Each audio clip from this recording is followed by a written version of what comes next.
Your Majesties, Your Royal Highnesses, distinguished guests, comrades and friends,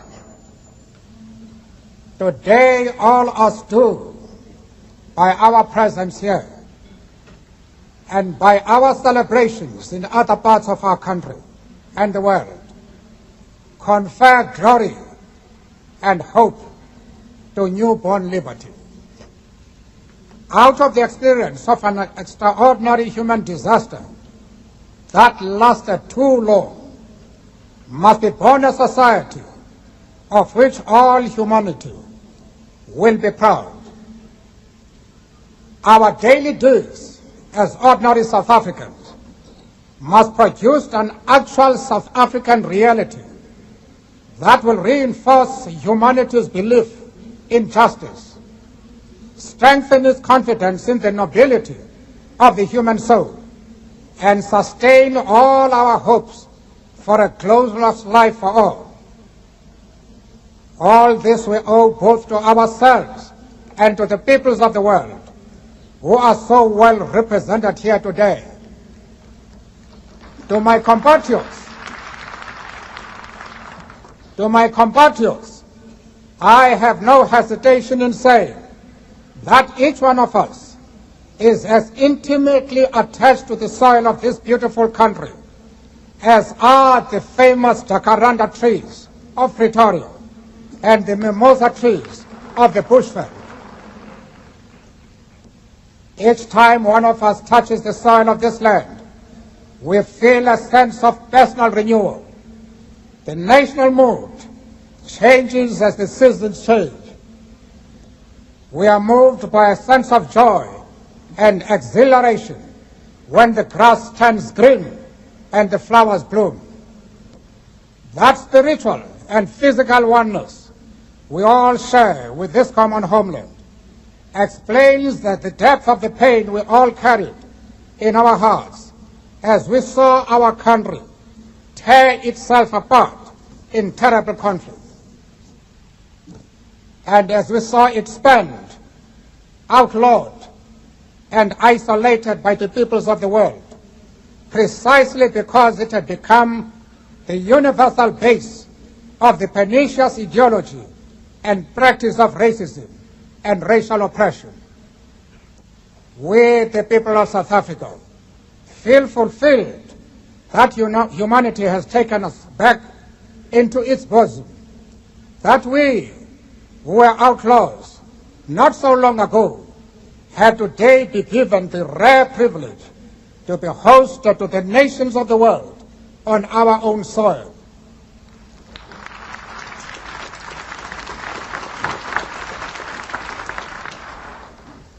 We thank all our distinguished international guests for having come to take possession with the people of our country what is, after all, a common victory for justice, for peace, for human dignity. We trust that you will continue to stand by us as we tackle the challenges of building peace, prosperity, non-sexism, non-racialism, and democracy. We deeply appreciate the role that the masses of our people and their political, mass democratic, religious, women, youth, business, traditional and other leaders have played to bring about this conclusion. Not least amongst them is my second Deputy President, the Honorable F.W. de Klerk.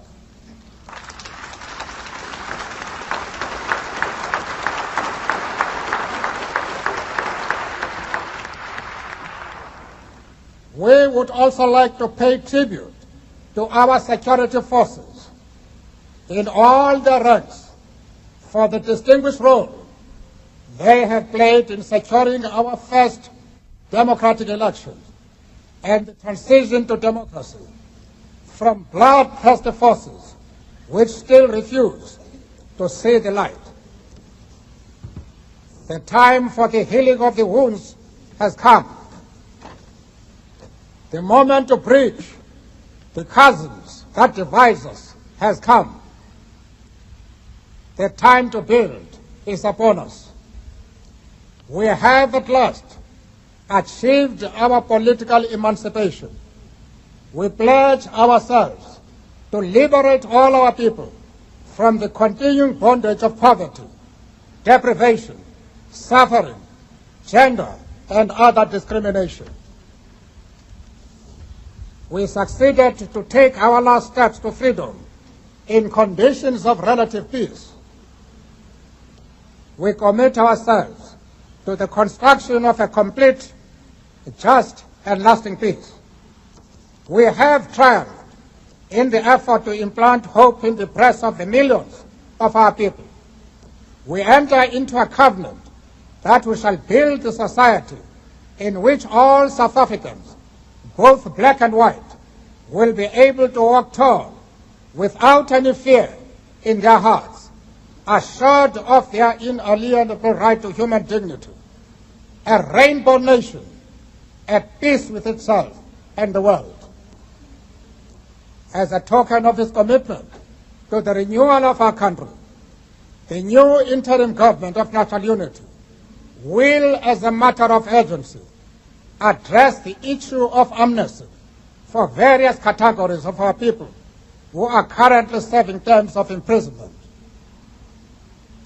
We dedicate this day to all the heroes and heroines in this country and the rest of the world who sacrificed in many ways and surrendered their lives so that we could be free. Their dreams have become reality.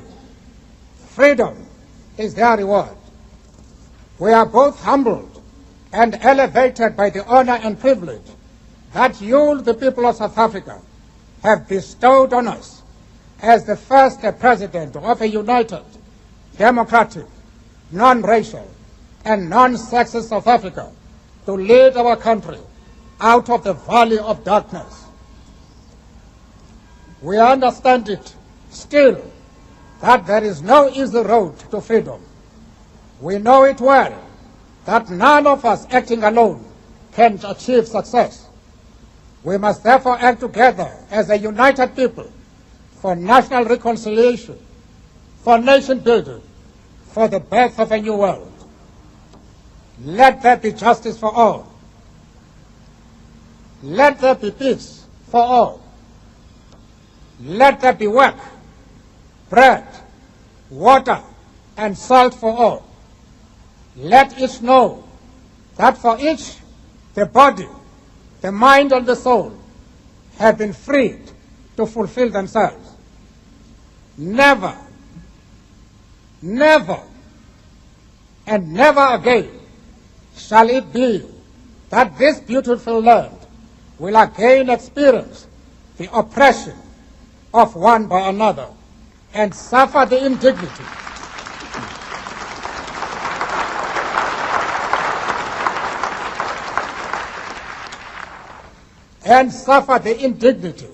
of being the skunk of the world. The sun shall never set on so glorious a human achievement. Let freedom reign. God bless Africa. I thank you.